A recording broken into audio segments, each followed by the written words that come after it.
I'm your host, Stassi Schroeder. Welcome to Tell Me Lies, the official podcast. What's the most unhinged thing of season 3? Steven, because he's so evil. I do think he is misunderstood. You see everyone face consequences. It's intoxicating. The writers just know how to trick you. There's always a twist in this show. It's nothing you would expect. Tell Me Lies, the official podcast, now streaming, and stream the new season of Tell Me Lies on Hulu and Hulu on Disney+.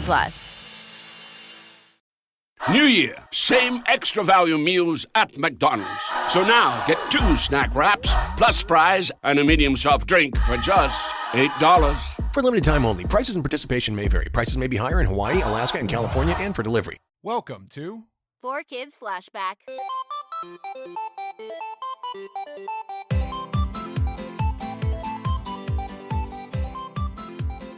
Hello, and welcome to 4Kids Flashback, the podcast that goes behind the scenes of the company 4Kids Entertainment. They brought you shows like Pokémon, Yu-Gi-Oh!, One Piece, Shaman King, Ninja Turtles. They dubbed a lot of shows. They made some new content. My name is Tara Sands. I was an actor at 4Kids, and I'm joined today by Steve Yurko, who watched a lot of the shows. Yes, and knows. Professional cartoon watcher. And I guess and artist, and, you and professional maker, artist, I guess, and maker. Yes, that's what you are—a watcher and a maker. So Steve, I need to ask you if you know. So obviously, like we've talked about, we interviewed a neuroscientist on this show and talked about Pokemon, and I've mentioned a lot that like serotonin is released when you see nostalgic things, but someone used the phrase, let me get it right, nostalgic dopamine hit. No, a nostalgia dopamine hit. And I looked it up, and it's like a real phrase people throw around. Have you used it or heard it? I think I'm just witnessing it every day. I think I'm guilty of that too, but I think now, at least for like millennials, for like, and 90s kids, early 2000s kids, like it's nostalgia is so mainstream right now. Nostalgia is pop culture. Yeah. It's because now we're just making everything we liked back then just like relevant. Everything's an IP that doesn't go away. So I think, it's definitely a thing, and it's a thing. I just love it as a phrase that's being used. Like now, I feel like I can use that phrase because I always would just describe it, but now I can just say, "Oh, it's a nostalgia dopamine hit." Yeah, like it's kind of like I don't know necessarily what your parents are into, but I think like older generations used to collect like 50s memorabilia and all this stuff. Right, but it was harder to collect. Yeah. Oh yeah. It was harder for them to get their hands on the things they might have wanted. Things weren't made to be collected. That's the thing. Right. Maybe that was part of the joy of it. Right, and they couldn't just pull up, like, listen, if there was like an old movie or TV show on, maybe my parents would watch it, but there was no Netflix or on demand. If they were like, I'd really love to watch Mary Tyler Moore right now, how do I do that? You know what I mean? That wasn't available. So maybe we're seeing the result of the first generation who has easy access to all this stuff, right? Both collecting-wise and just watching-wise. Yeah, I feel like sometimes it's the just having access to everything kind of makes it a little less special. I don't know. At least for me, Yeah. I'm getting a little negative there. It's nothing beats having anything ever created basically at your fingertips. Right. And that's my cat running in the room. Oh, your cat. I'm nostalgic for your cat. Yeah. Well, it also, it takes the specialness away. I mean, we talk about this a lot on the show, was, appointment television. That's what, yeah. And I think there's just like, I don't know. I think everyone's kind of like finding their own way of like consuming media. And I think social media has kind of created like a person, like doing like their book reports, kind of like, hey, I'm watching through this show. Here are my live reactions to this, or like I'm, just posting my, my thoughts on this episode and that, as opposed to like everyone watching everything at the same time right then and there. It's at least like it's created a little bit more of like a individual expression for sure. Oh, yeah, that's fair. I mean, I just wonder why more things don't do live things and give incentives to watch live. Like, hey, if you watch this live, and only if you watch this live, you can be entered to win this. There'll be a code on the screen to enter. Like, they're not incentivizing watching live. I mean, sports is the only thing that really does that because you don't want a game ruined. But I always wonder if that's the ticket to getting eyeballs on it live. Like kind of like some sort of contest or something like that, or yeah, or something where you control the ending. You know what I mean? Like multiple endings for things where you vote in real time, or I don't know. Like I think I miss appointment television. So maybe I'll have to do something to change that. Well, it's the unfortunate thing of while we have access to everything, we're kind of just more divided than ever. Because for better or for worse, I'm like, hey, it's good that we're not all subjected to watch like whatever's on TV, but there is this kind of thrill or just this curiosity that's kind of gone now, because now we have to base our vibes off of like thumbnails and maybe word of mouth instead of just going through stuff and just saying like, oh, what is this? And then it's like, you know what? I'm gonna put the remote down. It's just different times, you know. I knew someone I used to play like I think it was we called it something like TV roulette. You know, like, and I forgot exactly how we did it, but there was something where you just had to find random stuff or whatever, like Netflix or whoever suggested next. You had to click on something and watch it. And I like that. Like that to me is why maybe you'd watch something you wouldn't normally watch. And I think that could be good for everybody. It's kind of like how music is for me. It's like I think ever since the iPods, I was kind of like, I'd shuffle, you know. I was always like, it's like, let's see what's presented to me. And maybe with now that trains algorithms and all that, I'm a little pensive these days. But I mean, it's how I've discovered a lot of stuff, you know. Of course, yeah. Well, our guest today knows a lot about pop culture and nostalgia. I will introduce him and all of his credits in a moment when we come back with Ira Friedman.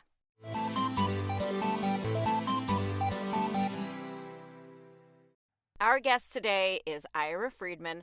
Ira not only spent over 33 years at Topps working as the vice president of licensing for properties like Garbage Pail Kids, but he also worked at Lucasfilm. He worked at Starlog, Fangoria. He is very experienced in the world of nerd culture or geek culture. I don't know which is the proper term. And he was in charge of the Pokémon cards at Topps when those existed. So welcome to the show, Ira. Thank you so much for being here. Thank you, Tara. Great to be here. And you and I know each other outside of this from some of this Garbage Pail Kid stuff. So it's a really fun reunion for Absolutely. me. So selfishly. So I'd love to know a little bit about your background. Was your job at Starlog and Fangoria, were those your first jobs out of school? How did you get involved in all this stuff? So my first job out of college was working for a magazine distribution company. And I met the folks at Starlog and Fangoria because they were being distributed by this company that I was working for.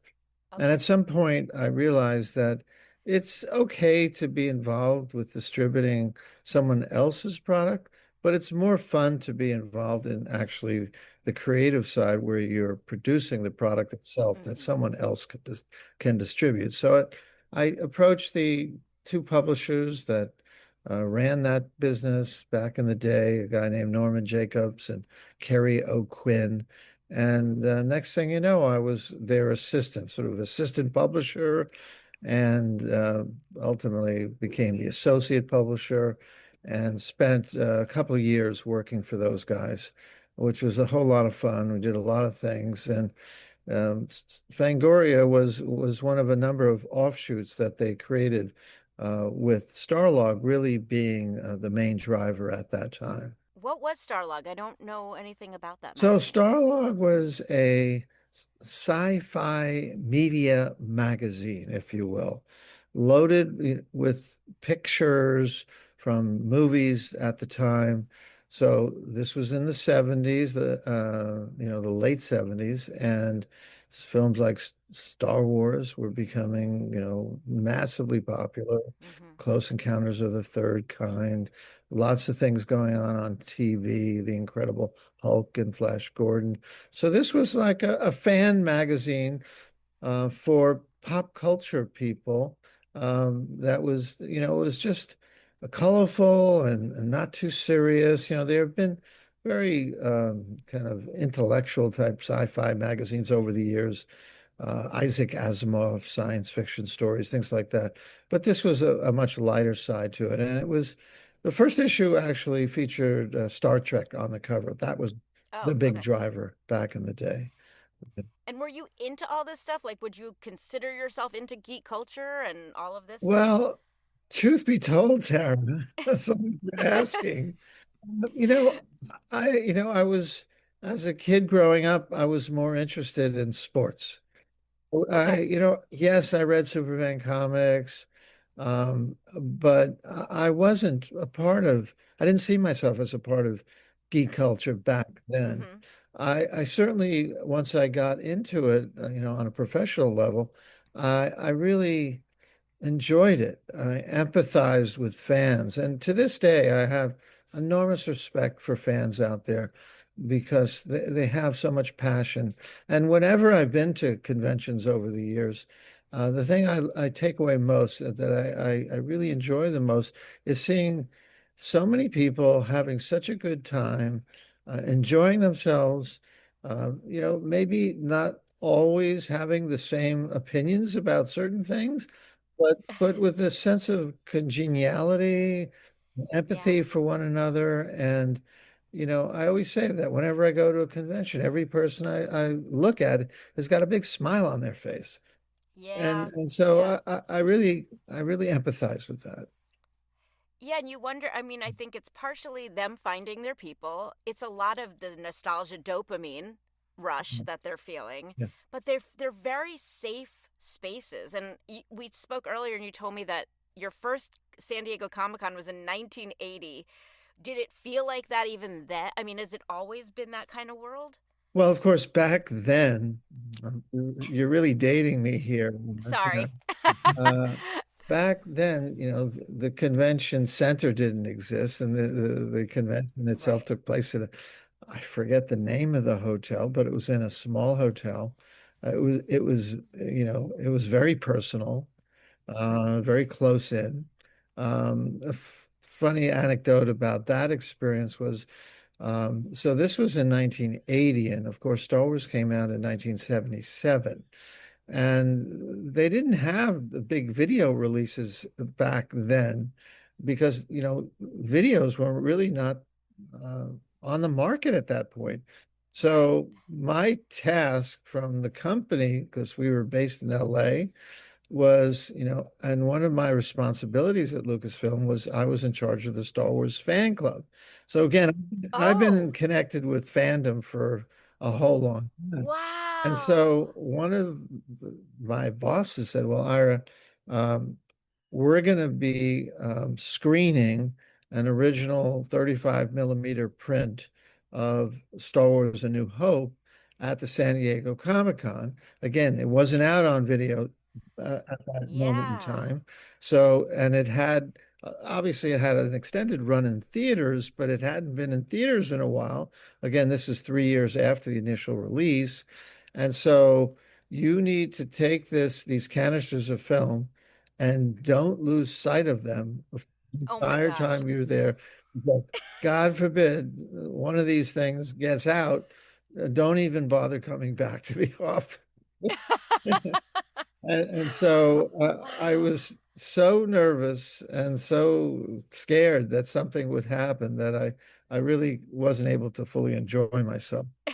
But I did present the film to a crowd of people gathered there. It was not a big space, not like, Hall H or whatever Oh my gosh, at no. San What Diego. is? Yeah. But it was an intimate setting, and the film screened well, and I got the canisters back with the films in place, and I got the heck out Kept your of there job. as quickly as I could.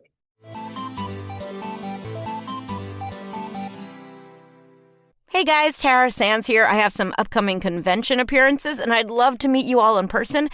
January 17th and 18th, Anime Wave in Fresno, California. January 24th, 25th, the Cards and More Tour PokeCon in Portland, Oregon. January 30th through February 1st, Anime Town in Greenville, South Carolina. March 28th, 29th, Syracuse Collectors Con in Syracuse, New York. June 6th and 7th, Lilac City Comic Con in Spokane, Washington. June 26th through 28th, Planet Funk Con in Davenport, Iowa. And I have a ton more that will be announced soon. So if you can make it out, come say hi. See you soon. In postseason football, you need to find that extra gear. On FanDuel, it's called Playoff Mode. Big boosts, more rewards, and a whole new way to live parlay with Drive SGP. Turn on Playoff Mode, only on FanDuel. New customers bet $5 and get $300 in bonus bets if you win. 21 plus and present in select states. First online real money wager only. $5 deposit required. Bonus issued as non-withdrawable bonus bets which expire 7 days after receipt. Restrictions apply. See full terms at FanDuel.com/sportsbook. Gambling problem? Call 1-800-GAMBLER or visit rg-help.com. So in addition to the fan club, what were your other responsibilities at Lucas? Well, so I worked in a building in Los Angeles that was known as the Egg Company. Okay, why Egg Company? Because this building was purchased by George to house his corporate headquarters, and it was originally an old warehouse building used to store eggs. Literally an egg building, yeah. It really was, but it was really tricked out so beautifully. It was an old brick building, warehouse building, but it was just a spectacular facility. And that's where the merchandising division was located, and the publishing division and the accounting division. And so that was where the business was conducted. Although, interestingly and not surprisingly, George Lucas himself had little to do with the LA operation because he was a Northern California guy, and he was never all that comfortable in the sort of studio environment. So they had offices up in San Rafael and San Anselmo, north of the Golden Gate Bridge in Marin County, and George would come down periodically. And fortunately for me, he took a strong personal interest in the fan club. That was his thing. Oh, cool. He wanted this because he was a fan himself. And I think it's fair to say he grew up on the nerdy side and read comic books as a young boy and loved, the whole genre. And so this was something that was a personal thing for him. He wanted something there for the fans. And so since I had the experience working at Starlog, and I actually pitched an idea to them at some point along the way, and the next thing I know, I was moved to California to come work for them.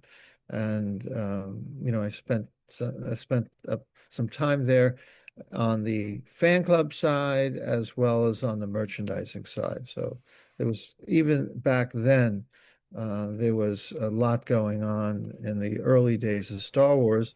And at the same time, the company was beginning to prep for the first Raiders of the Lost Ark movie, which, as you know, was a Lucasfilm production.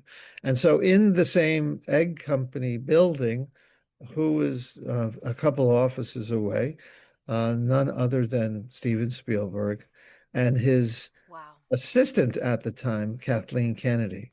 Oh my gosh. I think now today is the president and has been of Lucasfilm. Yeah, she's incredible. Many years. Yeah. And so I went to work. They gave me a decal to put on my car, so I had access to the employee parking lot, and it was just a big egg That was it. And So that's so they didn't fascinating. they wanted to have a low profile. That's sort of George's nature. Yeah. And they didn't want fans kind of infiltrating the place and create. Yeah, well, that leads me to this question. I interviewed George once, and I mean, it felt like interviewing a fanboy who just found himself in this world. Like, he's a really interesting human in that way.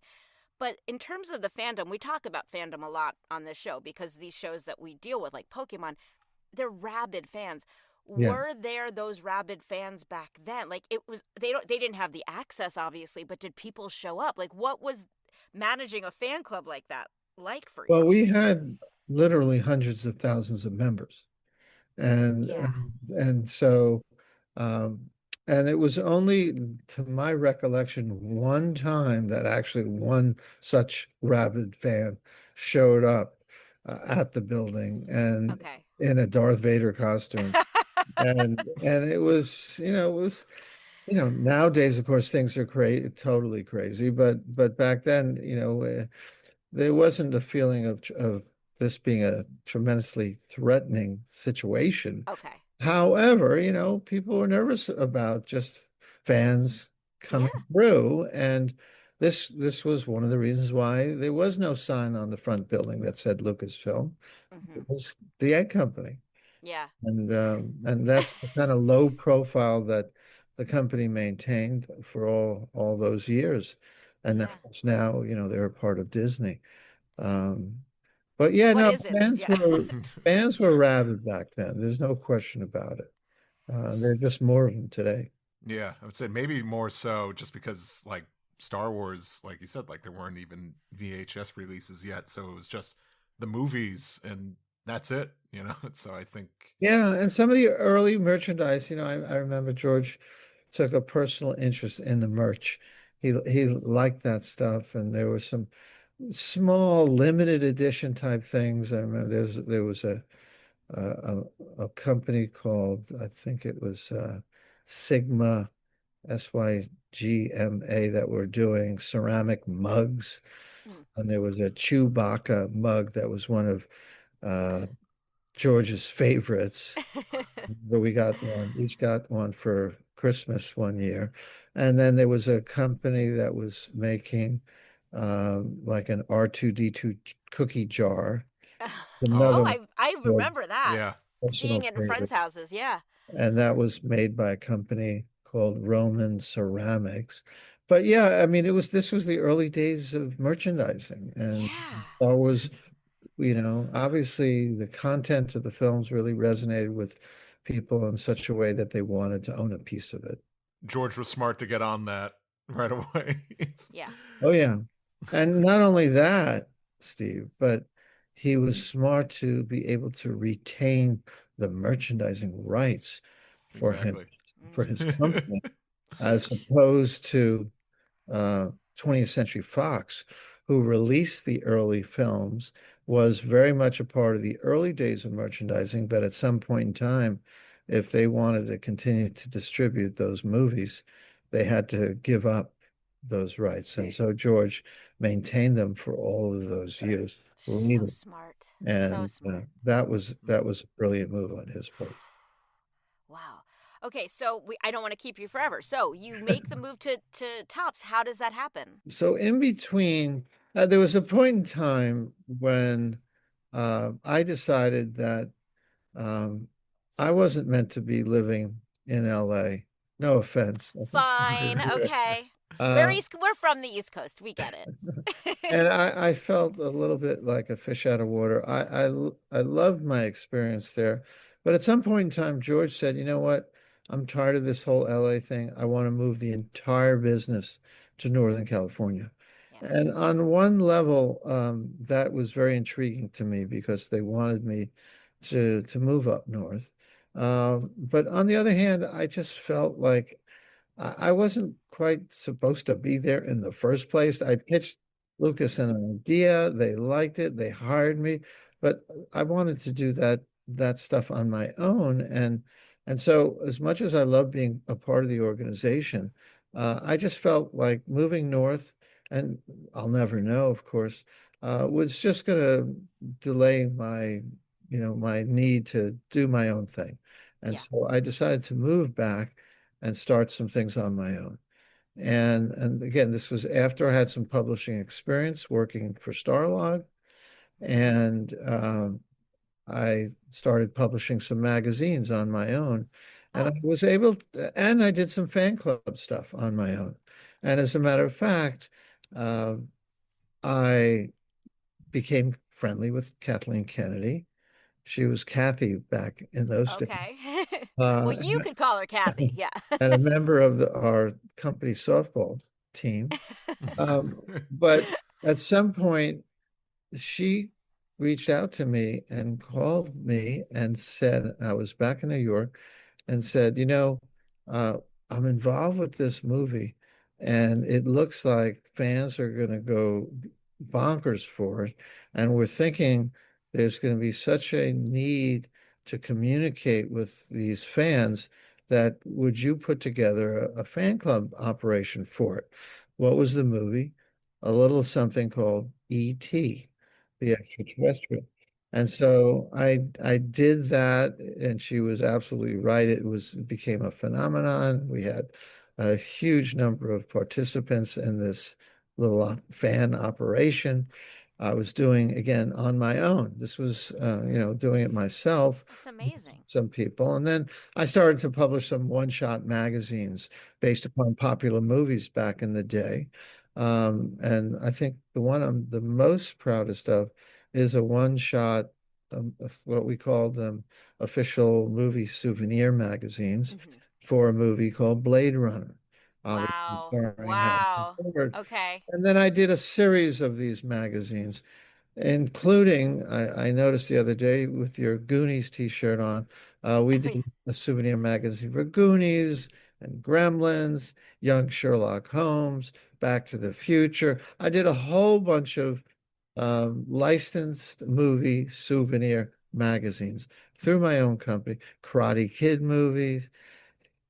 And then at some point, I came up with an idea for kids that were collecting stickers back in those days.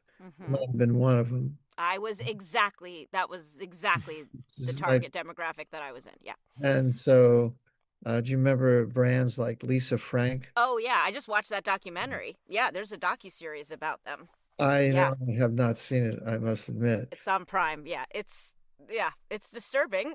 I haven't finished all I, of it. I but should see it because yeah. I didn't know her back in the day. But so this was a magazine called Stickers Magazine, and it brought together fans, collectors of stickers in one, publication that was basically a meeting place for the manufacturers, the designers, the consumers, and the retailers of stickers. Yeah, it was a huge market. Yeah, I don't think younger kids I don't think understand that there were stores that were just stickers. That's right. This was a phenomenon that I think the Pokemon generation might have missed some of that. Yes, I but think. it was that, I mean, when you talk about stickers and Garbage Pail Kids, that was my youth. Yeah, I was that target demographic. At some point, go online, look up Stickers Magazine, Ira Friedman Incorporated, and you'll see Lisa Frank did one of our covers for us. And there was another company up in Petaluma called Mrs. Grossman's Paper Company.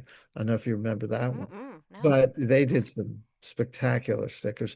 And it was we had interviews with the designers, we had stickers staple bound inside the magazine. It was really a fun publication.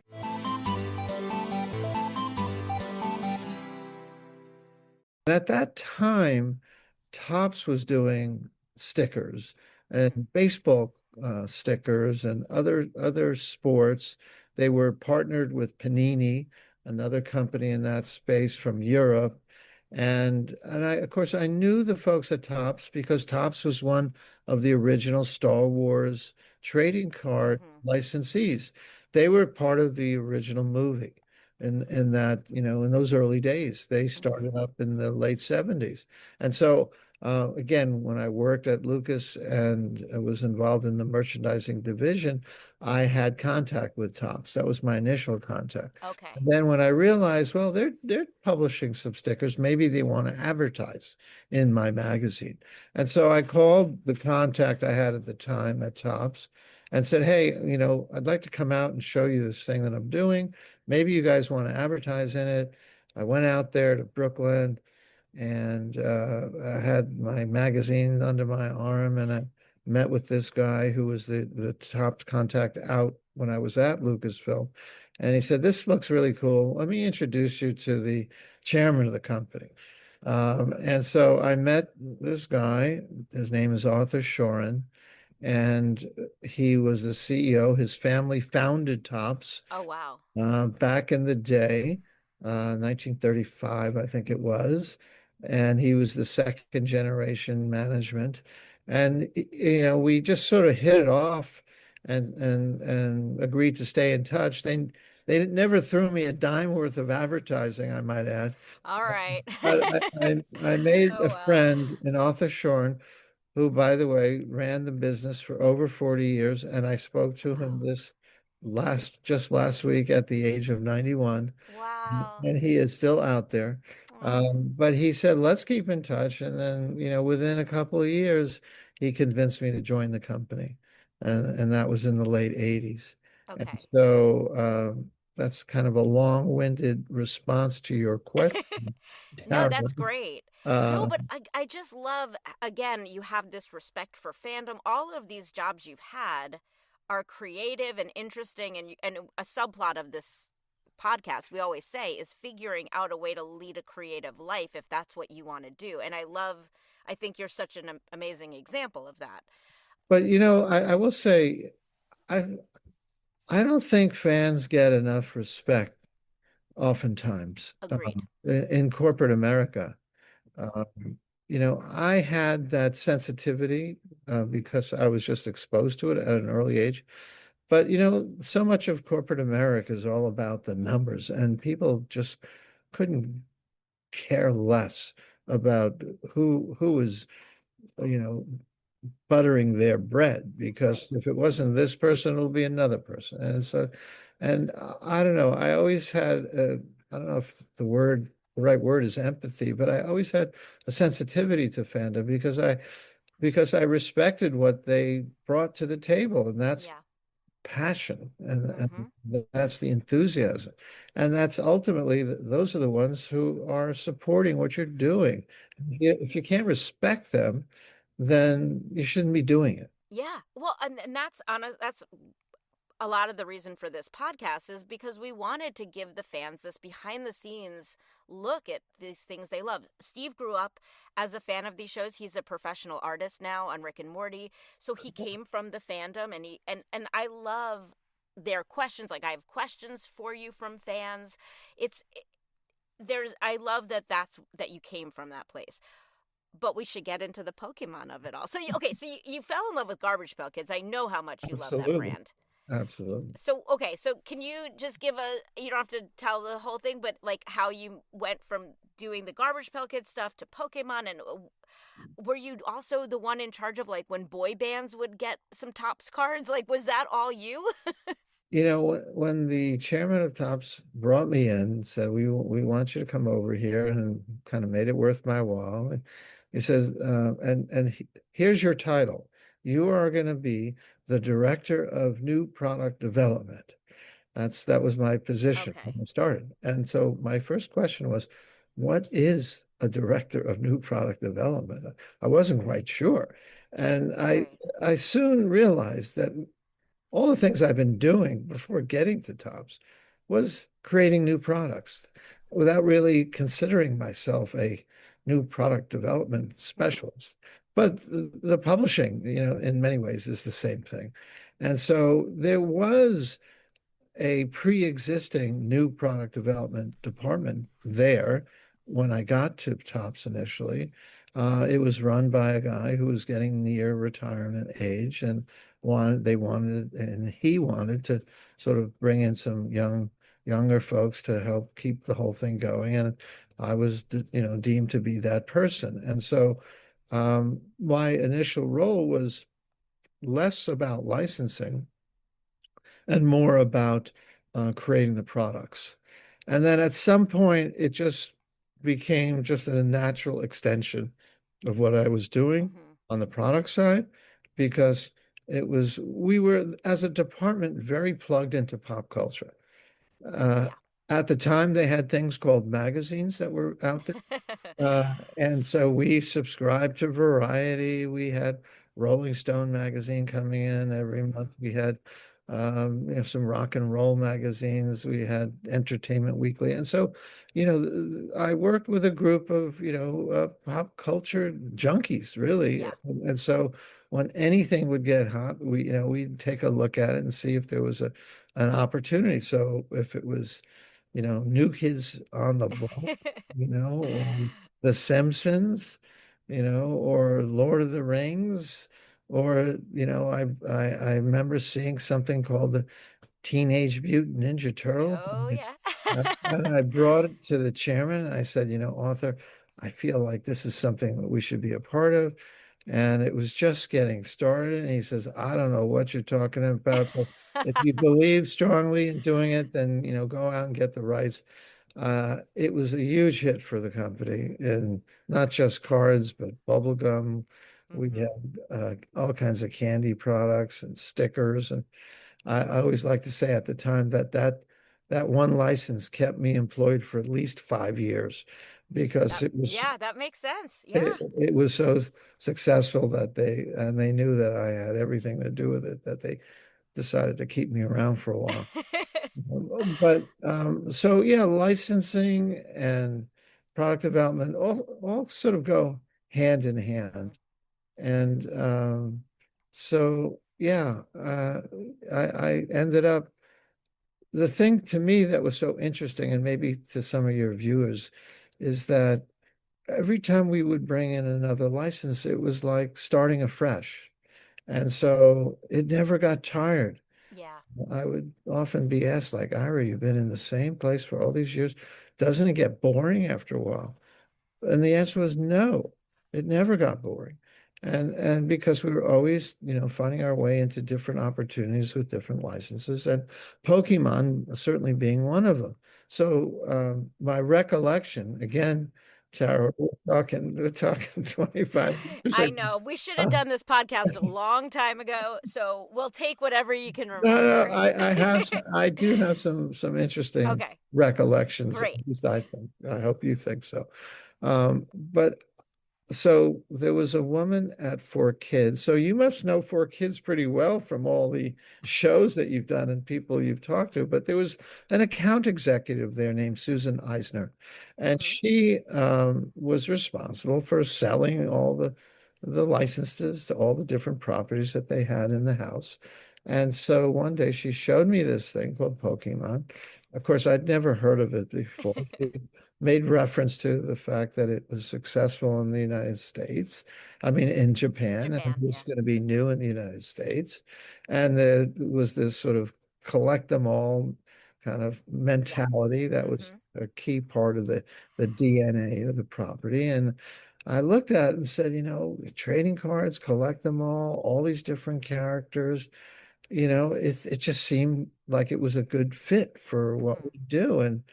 And of course, we bought many licenses over the years, that some of which worked fantastically well, others which we thought might have been terrific, but just for whatever reason didn't work. But I went to management, said, I think this thing is going to be something worth doing. Okay, Ira, well, how cheap can we get it? Is basically the instructions I would get. And sure enough, we were really early with this. And yes, there was the trading card game from Hmm. Wizards of the Coast at that time. But that was another world apart from the traditional collector cards that we were doing. Right. And there wasn't a giant toy license back then. There was the Nintendo video game, and there were things going on, don't get me wrong. Yeah. But so I guess I can talk about some of the numbers which I remember, Yeah. because I think the confidentiality, We're done with it. Yeah, it's been a minute. I think that probably expired a few decades ago. But so we picked up the rights for $75,000, and Okay. we had to advance $25,000 to get the rights. And so that was a pretty modest financial commitment on our Hmm. but of course, it's not like we got away with murder here, because the reality is, for every pack of cards we sold, we were paying a nice royalty to the 4Kids people who shared that in part with the folks back in Japan. Right. So, yeah, we got in very inexpensively, but at the end of the day, the products sold so well that we earned them millions of dollars in royalties. Yeah. Now, it's interesting because when people talk about Pokemon, and amazingly, and maybe not so amazingly, Pokemon continues to be so so popular, and especially the card game cards have achieved Unreal. such value out Unbelievable. there. And I believe even some of the Topps cards, Yeah. not to the degree that the game cards have appreciated value, but the Topps cards have become valuable. But the reality is, we didn't know what we were doing at the time. We just placed a bet. We thought maybe this will be good, maybe not. It was one of the most successful trading card franchises that we ever obtained the rights to. Wow. And at some point, it was so successful, Tara and Steve, that um, the Wizards of the Coast people got pretty upset. That's yeah.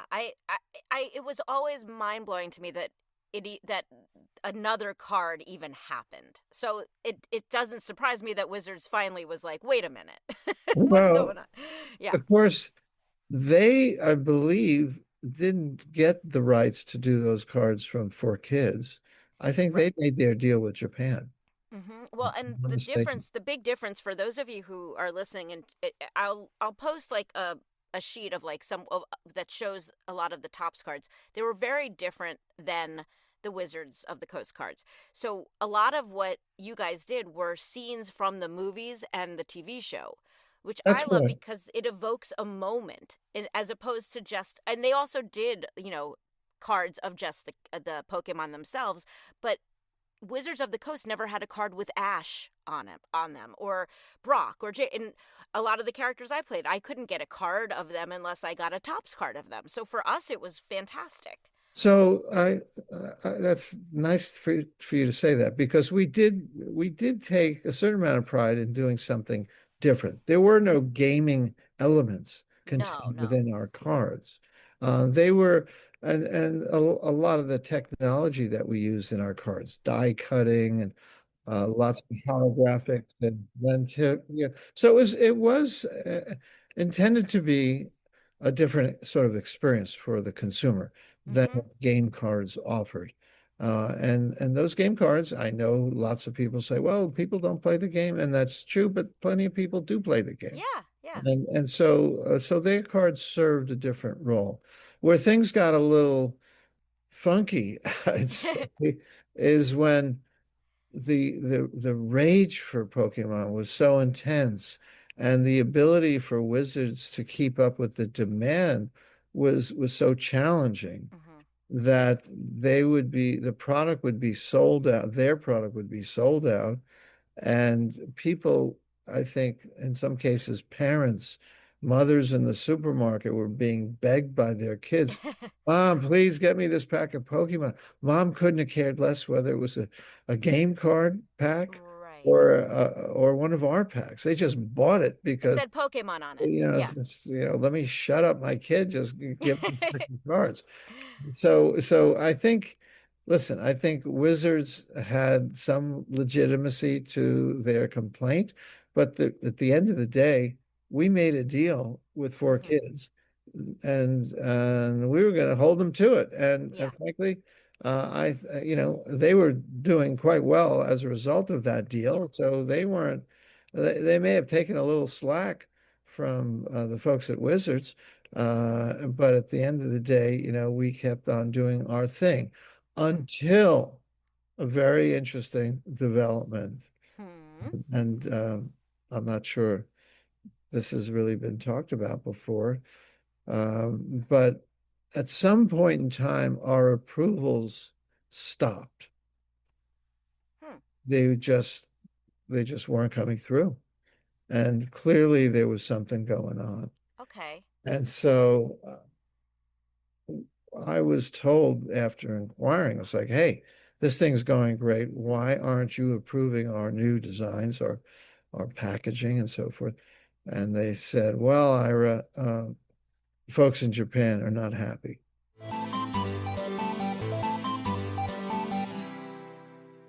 Every day at Sierra, you'll find top brand apparel, footwear, and gear for 20 to 60% less than department and specialty store prices. And during clearance time at Sierra, those incredible prices are 40 divided by 2.5, carry the 1, even lower. And when you shop clearance at Sierra, you can save a whole lot more on everything you need to get active and outside. That's a lot of saving. Epic brands, vast selection, teeny tiny prices. That's Sierra.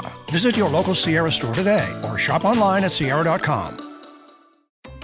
What if you could have reliable and intelligent Wi-Fi at the same price for 5 years?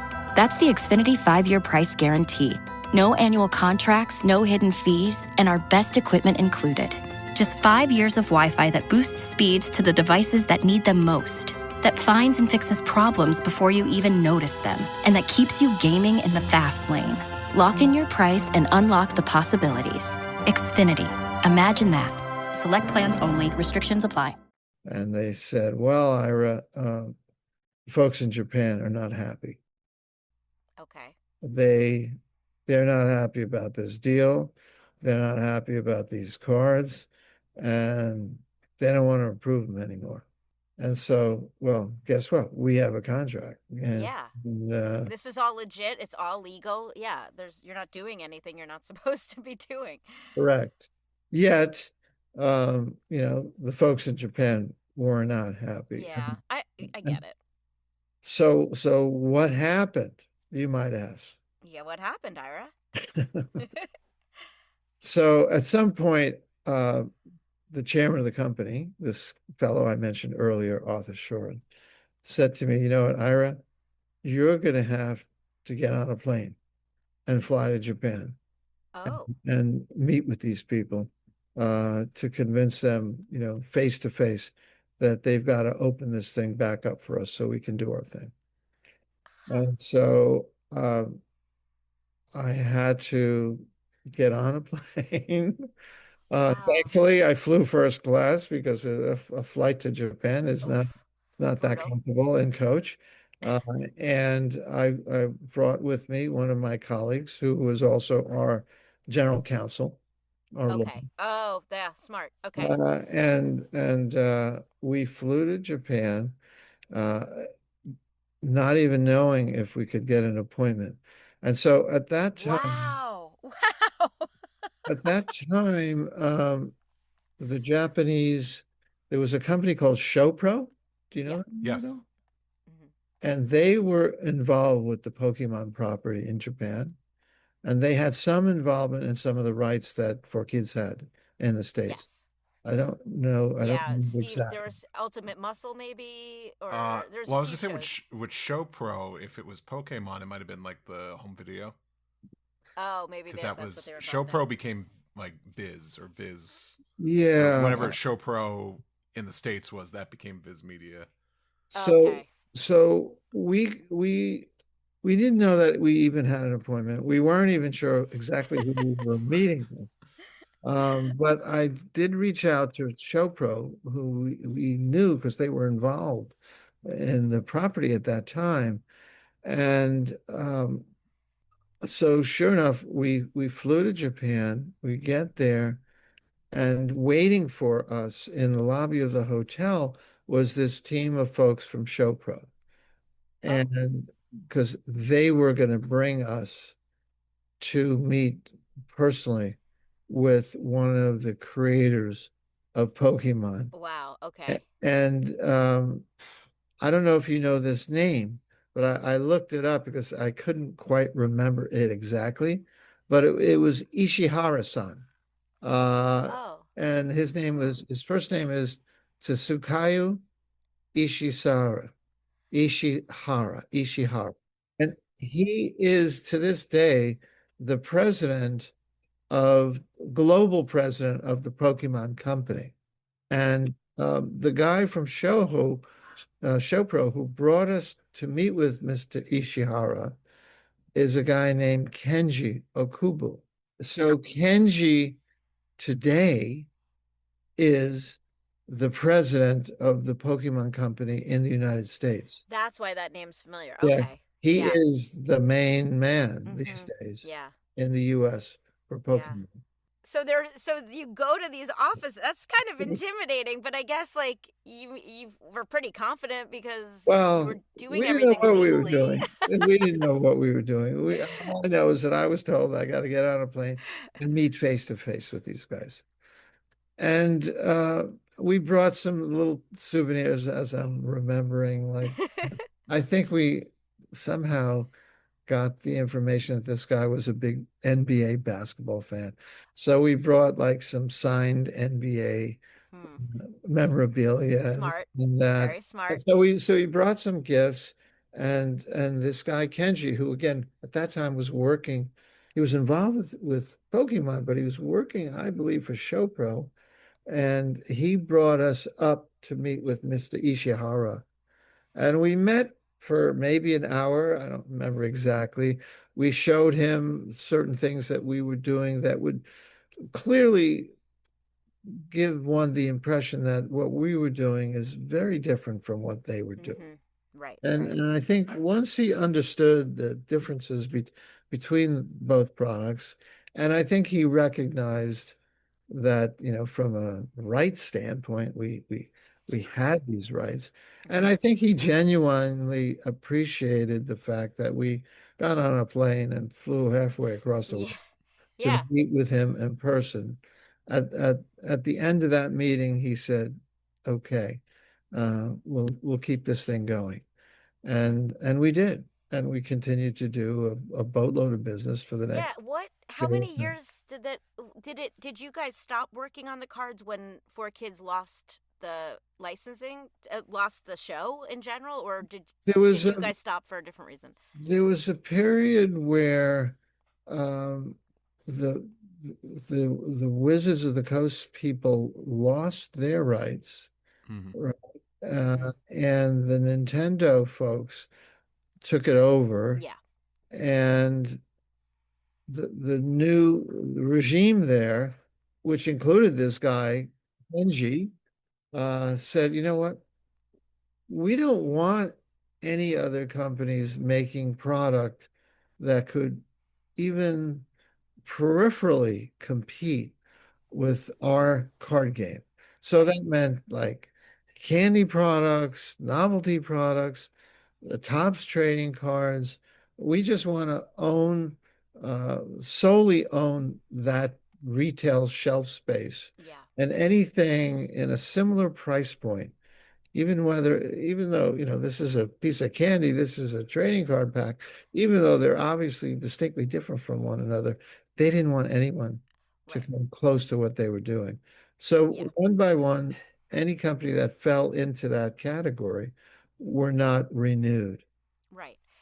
And around that time they were starting their US based like Pokemon USA, and they were That's right. bringing everything in house, and I understand that. Like I That's right. can't be mad about that. I That's what I would probably want to do too. Yeah. And Yeah. so Yeah. and that's where it ended for us. Yeah. We had That no makes sense. we had no choice but to move on. Yeah, it's a great story, and I know I've kept you longer than I promised, but I That's want you to tell us what you're doing today because it's very, very cool, and people should see. And I love that you work with artists and you work with people like Joe Simcoe and great, great people. Thank you, Tara. So Joe Simcoe is one of the lead artists on the Garbage Pail Kids with Tops to this Mhm. day. Yeah. But at some point when I decided to move on from Tops, Tops was acquired by another company called Fanatics, and it just was never the same for me. When I joined there back in the day, it was a sort of family-oriented business, and now it was something that, just didn't appeal to me. It's And big. Yeah. I decided to kind of go back to my entrepreneurial roots. You're bringing me through a lot of years here, Tara. This is your life, Ira. We have surprise guests coming in. But I realized that, you know what, it was time to do some things on my own again. And after, over 30 years of being a part of the Tops business. And I came up with an idea that was, I just always loved skulls, the icon of skulls. And so I came up with an idea, skull based. I took it to Joe, and he began to sort of visualize it. Just the way, Ralph McQuarrie visualized Star Wars for George. Joe was able to take this kernel of an idea and turn it into something really, I think, magical. And so we created something called Craniacs. I don't know. I have a couple of cards here I might show you on the screen. Yeah, please do. And we'll put links to the Craniac sites and everything. So if you guys listening go to the show notes, I'll put links to where you can see these. Sure, yeah, because our website is craniacsworld.com. So you can see a bunch of stuff going on. So this is an audio podcast, so they won't be able to see it, but we can. So there you go. So Steve the artist, you can describe it. I'm not going to hold up the card for you then, will I? No, but for us, you can. Well, you've seen some of this stuff.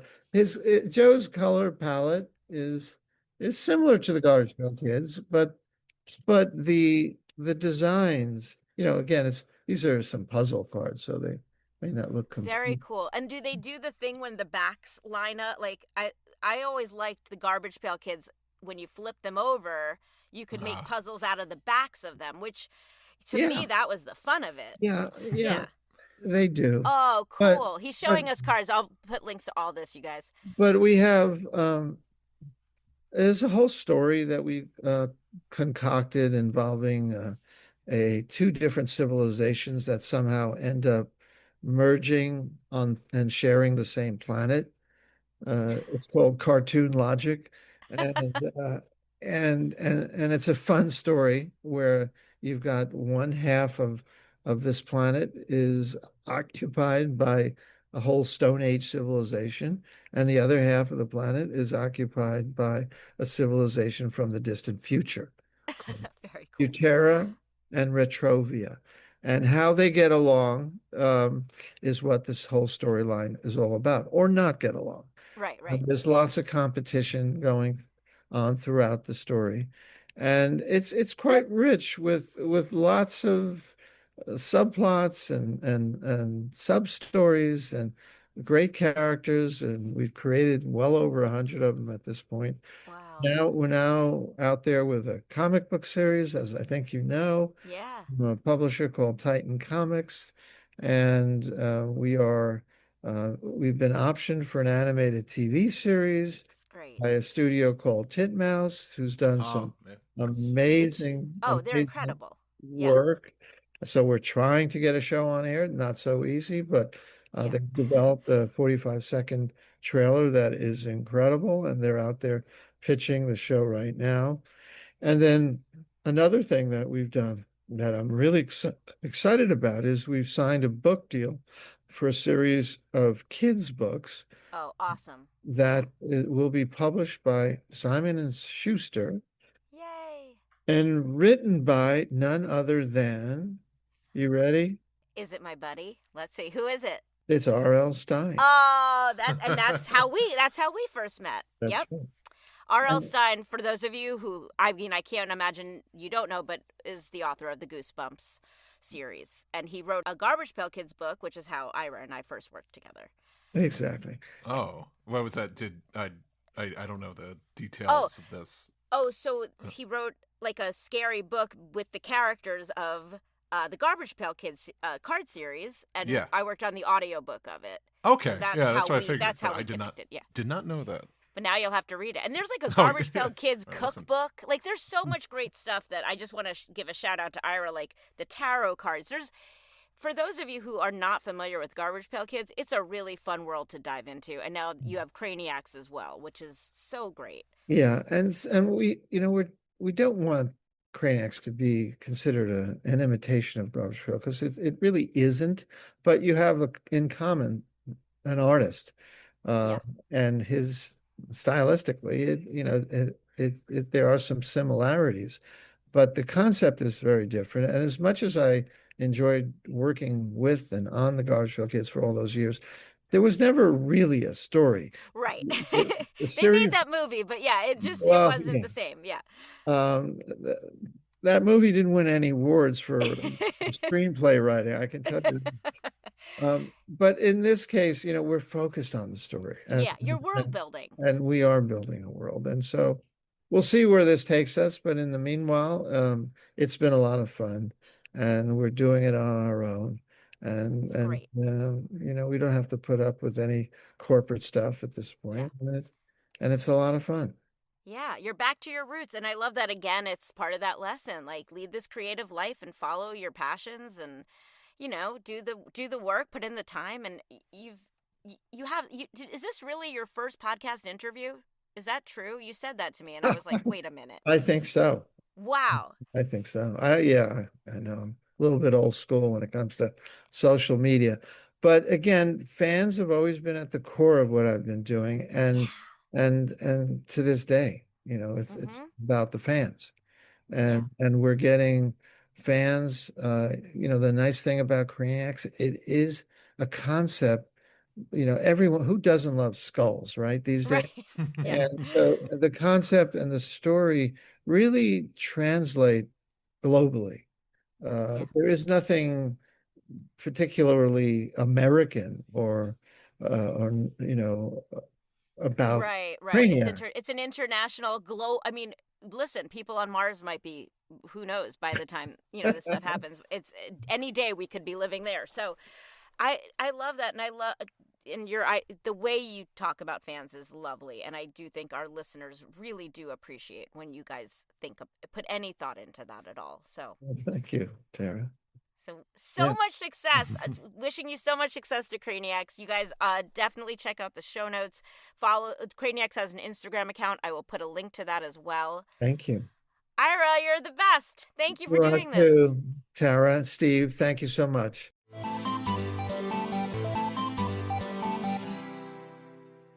So that was Ira Friedman.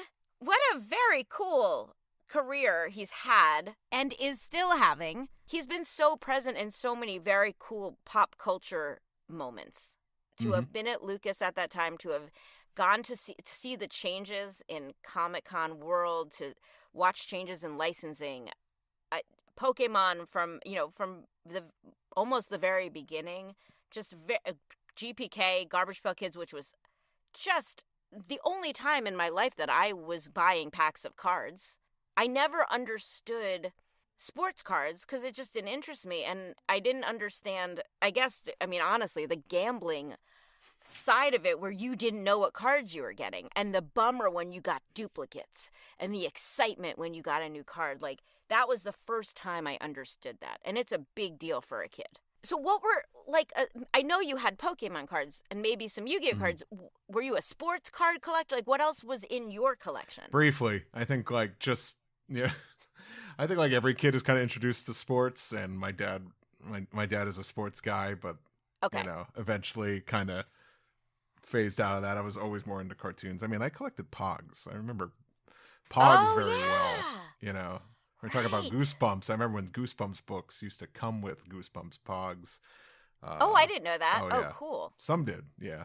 I don't know. I am a very, maybe some would say materialistic. I don't know. I had a little bit of everything throughout childhood. Well, you're a collector. Yeah. By nature, it's who you are. I don't like toys.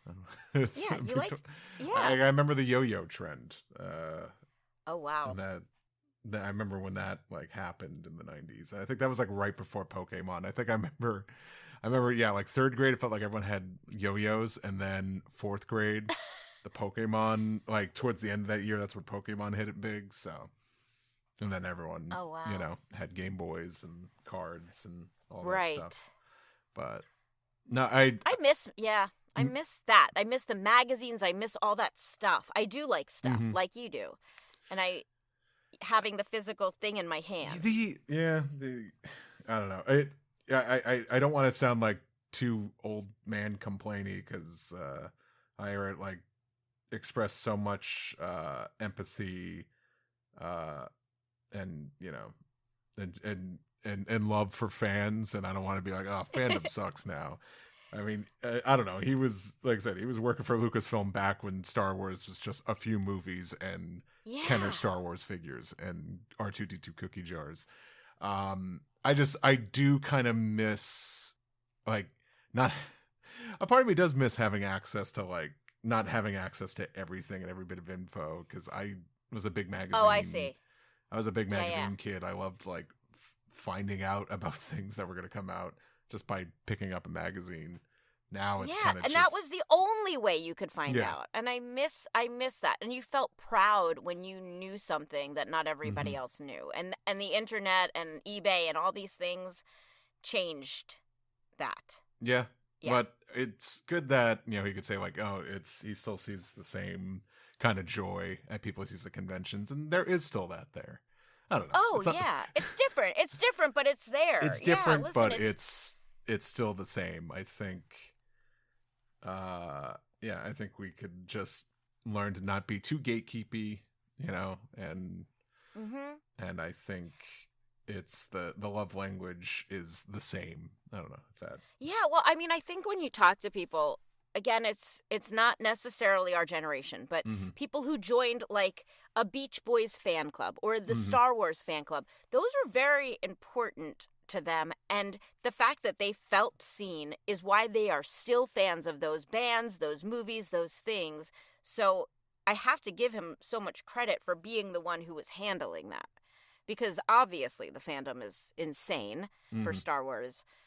Oh, yeah. But it's sustained. Those people have sustained their fandom. And I would think that a fan club and things like that are a big part of the reason. And that Lucas Films understood the importance of fandom. And I think even if some people are soured, you kind of just go back and you look at that old, the original stuff, the stuff you grew up with, and you could probably still find the joy in it or see why you liked it in the first place. Yeah. And you have to like everything that comes out, but... Right, and it was also a time when they were making the merch, but it didn't feel like they were... I mean, I think I've said this. I had a Pez collection, and when it felt like they were putting out limited edition things just for the money and not because they were more interesting variations or versions, is when I stopped being interested. Yeah. And back then, it was a different time, and... You just wanted whatever you could get. And if Toys R Us was sold out of it, you didn't get it. Maybe you went to KB Toys and maybe they had it. I miss toy hunting. But there were... toy hunting was a... So I'm glad that you and I can remember, are old enough to remember that. Again, the internet has taken the fun away. The internet's monetized fandom, and I think that's the biggest thing. It's monetized it, but then also now there's people, there's people who earn a living just going and buying up all these boxes of Pokemon cards and stuff and selling them. And then it just gets, it's this weird survival of the fittest competitiveness when it's like, it's instead of just the joy of like, wow. It's like I remember finding my first like Yoda figure in Toys R Us because Yoda was so hard to get, and I'm like, I didn't have to fight anybody for it. I just, right. And getting Pokemon cards back in the day. Yeah, and again, I think too, like I guess we don't talk about this enough, and I wish we could interview. I mean, they're mostly based in Japan. I'm sure the artists who did these original cards, and I didn't even get a chance to ask them about the artwork on the Topps cards, but some of it's really, really cool, really interesting stuff. If you guys didn't hear our interview with Joshua Izzo, definitely listen to that because he was in charge of actually sitting with the Pokemon films, and cutting the frames to figure out what was going to go on those cards. It was a really tedious, crazy process. So this is a really cool companion piece to that interview. And they've both gone on to do such cool things. Really just good guys, and I feel lucky that they said yes to doing an interview with us. Yeah, for sure. Yeah, so check out Craniacs. Again, links in the show notes. And thank you, Steve. Thank you for listening. We will. Catch you next time. 4Kids Flashback is a production of Maji Media, hosted by Tara Sands and Steve Yurko. Producers are Zach Logan, Tara Sands, and Steve Yurko. For more information, go to 4kidsflashback.com. That is the number 4. And if you worked at 4Kids and have a story you want to share, please email us at 4kidsflashback@gmail.com. You can find us on social media at 4Kids Flashback, and to listen early and ad-free, head to patreon.com/4kidsflashback.